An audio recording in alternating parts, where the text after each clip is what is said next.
असम के नगांव के रहने वाले एक मुस्लिम युवक ने हिंदुओं की आराध्य माता दुर्गा की बेहद ही भड़काऊ और आपत्तिजनक फोटो सोशल मीडिया पर शेयर की, जिसको लेकर काशी वासियों में भी काफी नाराजगी है। मेरे सहयोगी पंकज चतुर्वेदी ने वाराणसी में हिंदू धर्माचार्यों और नेताओं से बातचीत की। हिंदुओं की आराध्य देवी मां दुर्गा के बारे में आपत्तिजनक पोस्ट करने के आरोप में आसाम के नगांव में एक अमीनुल हक नामक युवक की पहचान आसाम पुलिस ने करी है। तो वो इतनी आपत्तिजनक पोस्ट, भड़काऊ पोस्ट है कि इसको देखे तमाम जो सनातन धर्मी हैं उनके अंदर आक्रोश फैला हुआ है। तो ऐसे में हमारे साथ बनारस के प्रबुद्ध लोग हैं, तमाम जो अधिवक्ता हैं वो भी हैं, कुछ और लोग भी हैं, उनसे भी हम बात करेंगे कुछ विषय में उनका क्या सोचना है। मदन जी, आप वरिष्ठ अधिवक्ता यहाँ के हैं, जिस तरीके से आप काशी विश्वनाथ की आप लोगों ने जो है लड़ाई लड़ी है और अभी लगातार लड़ रहे हैं, जिस तरीके से जो आपने देखा होगा जो आपत्तिजनक भड़काऊ पोस्ट अमीनुल हक नामक एक मुस्लिम युवक द्वारा मां दुर्गा के बारे में कही गई है, क्या कहेंगे इसको लेकर आप? जैसे जैसे हिंदुत्व का वैभव बढ़ रहा है, कुंठाग्रस्त मुस्लिम जो कि प्रत्येक रूप से उनके थियोलॉजी है कि सनातनी हिंदुओं को जो काफिर हैं अन्यान मत पंथ संप्रदाय के, उनको हर्ट करना, उनको कष्ट पहुंचाने से उनको सवाब मिलता है, उस मानसिकता से लड़ने के लिए हिंदू समाज को, सनातनियों को इकट्ठा होना होगा और उसको भरपूर जवाब देना होगा, हर स्तर पे जवाब देना होगा। क्योंकि ये कन्वर्टेड लोग जो होते हैं, नया नया मुल्ला बड़ा प्याज खाता है, बड़ा अल्लाह अल्लाह करता है, तो ये वैसा ही विषय है। ये विकृत मानसिकता वहाँ से कुंठाओं से निकली हुई है। उसका समाधान यही है कि आप संगठित रहिए, एकजुट रहिए और इस थियोलॉजी का, इस विचार का भरपूर जवाब हर मोर्चे पर दीजिए। आने वाला ये जो टकराव है एक दिन इनको रास्ते पर ला देगा, ऐसा हमारा विश्वास है। मैं लंबी लड़ाई सनातन की हम लोग लड़ रहे हैं, राम जन्मभूमि में लड़ रहे हैं, काशी विश्वनाथ जी का, कृष्ण जन्मभूमि में याचिका करता हूँ, हाईकोर्ट में आज सुनवाई थी।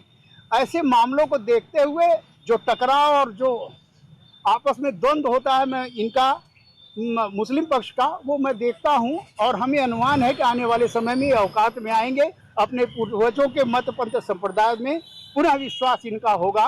क्योंकि ये बाहर से नहीं आए हैं, ये विकृति बाद में इनमें आई है और अपने को ज़्यादा खरा साबित करने के लिए ड्रामा करते हैं।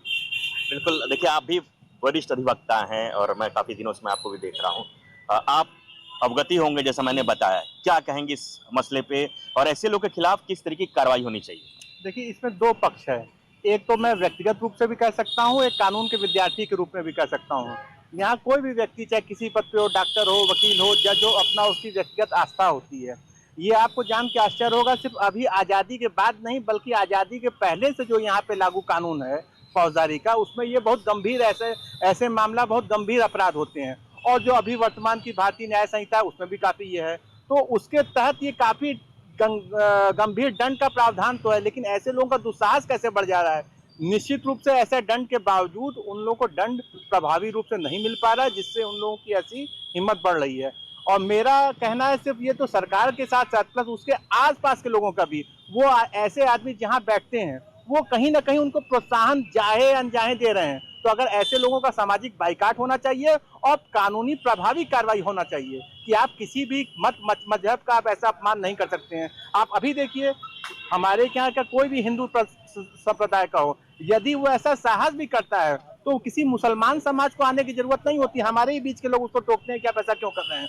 तो निश्चित रूप से जो लोग ऐसे हैं, इनके पीछे भी काफी लोग हैं और कानून का लचर रवैये का वो फायदा उठा के ऐसा दुस्साहस कर पा रहे हैं। मेरा ये कहना है मेन बात। आप बताइए, आप क्या कहेंगे इस मुद्दे पे? इस मुद्दे पे उस घटित घटना और उस गिरे कृत्य के विषय में मैं यही कहना चाहूँगा कि हमारे धर्म को, हमारे परिवार, हमारे समुदाय को काफ़ी ठेस आहत पहुँची है। ऐसे लोगों के खिलाफ कड़ी से कड़ी सजा जो हो सके, क्योंकि सारी चीज़ों को इन्होंने वर्णन कर दिया। मैं तो कहूँगा ऐसे लोगों को एकदम एक लाइन का स्टेटमेंट सीधे इनको फांसी दे देनी चाहिए। भैया, ये बिल्कुल उसी के पात्र हैं। हम समझाते समझाते थक गए, हम मानवतावाद को लेकर चल रहे हैं, लेकिन इनके अंदर कहीं भी अभी तक कोई सुधार की प्रवृत्ति दिखाई नहीं दे रही है। लिहाजा जो है वो ये इन्होंने जो कृत्य किया है, इस कृत्य के परिप्रेक्ष्य में इनको एक लाइन का स्टेटमेंट हमारा कि इनको दंडात्मक, कठोर दंडात्मक, मतलब इनको फांसी की सजा मिलनी चाहिए। बिल्कुल देखिए, कठोर दंडात्मक कार्रवाई करने की बात कही जा रही है।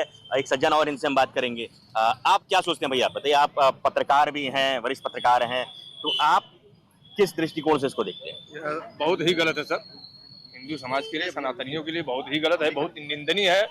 और इसकी ऐसा करने वालों को बहुत ही कठोर सजा मिलनी चाहिए। बहुत ही निंदनीय है, बहुत घृणित कार्य है। किसी की आस्था के साथ खिलवाड़ करना, किसी के धर्म के, किसी विशेष के भावनाओं के साथ खिलवाड़ करना बहुत गलत है। हमारे साथ एक और वरिष्ठ अधिवक्ता है, इनसे हम बात करेंगे। नित्यानंद जी, आप मामले से अवगत होंगे। आसाम के नागांव एक जगह है, वहाँ के एक अमीनुल हक नामक मुस्लिम युवक ने एक भड़काऊ आपत्तिजनक पोस्ट जो है सोशल मीडिया पर वायरल की है, और वो जगत जननी माँ दुर्गा के लिए, जो हिंदू की आराध्य देवी है। तो क्या कहेंगे इस मसले पे और इसको कैसे देख रहे हैं? देखिए, इस देश का दुर्भाग्य है और इस देश के साथ हिंदुस्तान में रहने वाले 1 अरब से ऊपर जो हिंदू धर्मावलंबी हैं उनका दुर्भाग्य है कि बहुत ही आसानी से कोई भी हमारे आराध्य देवी देवताओं को कुछ भी बोल के, कुछ भी एनीथिंग बोल के चला जाता है। और इस देश की सरकारें आज़ादी के बाद से कभी कोई कार्रवाई नहीं की। ये पहला वाकया थोड़ा है। जो अकबरुद्दीन अवैसी का तो एकदम ऑन रिकॉर्ड है, आप कोई भी उसको सर्च करके देख सकता है, ऑन रिकॉर्ड वो बोला है। इसके अलावा तमाम जो मुस्लिम धर्मावलंबी हैं वो बोलते रहते हैं, लेकिन उनके साहब पे कुछ मत बोलना। उनको साहब पे बोल दोगे तो फिर सर तन से जुदा हो जाएगा। तो ये तो डिस्क्रिमिनेशन की इंतहा है कि आप दूसरे धर्म को जो मन हो वो बोल दीजिए, लेकिन उनके धर्म पे जो कोई बोल देगा, बाबा वो जो सऊदी अरबिया में थे और मक्का मदीना गए, क्या किए क्या नहीं किए, कैसे कितनी शादियां किए नहीं किए, भगवान जाने क्या ऊपर वाला माँ भगवती ही जानती होंगी सच्चाई। तो जो उनके बारे में आप नहीं बोल सकते, वहाँ उनका एकदम प्रतिबंधित है, एकदम धक तोप के तोपे भय हैं। किस तरीके की कार्रवाई होनी चाहिए ऐसे लोगों के खिलाफ?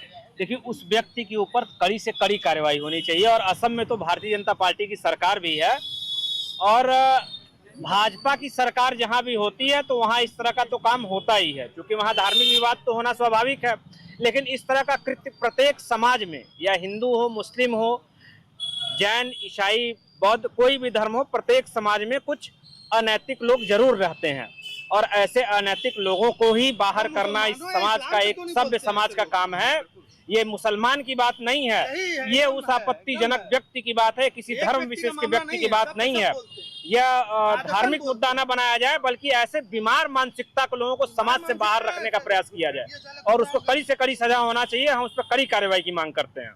तो बिल्कुल देखिए, ये बनारस के तमाम प्रबुद्ध लोग थे, जिसमें तमाम अधिवक्ता थे, हिंदुवादी नेता थे, और भी लोग थे जो प्रबुद्ध जन थे। उनका साफ तौर पे कहना था कि ऐसे लोगों के खिलाफ कड़ी कार्रवाई होनी चाहिए, क्योंकि ऐसे लोग के लिए कोई किसी भी तरीके से जो है लचीलापन अपनाने की आवश्यकता नहीं है, और कड़ी कार्रवाई करना चाहिए, और भविष्य में नजीर बने इसका भी विशेष ध्यान रखना चाहिए।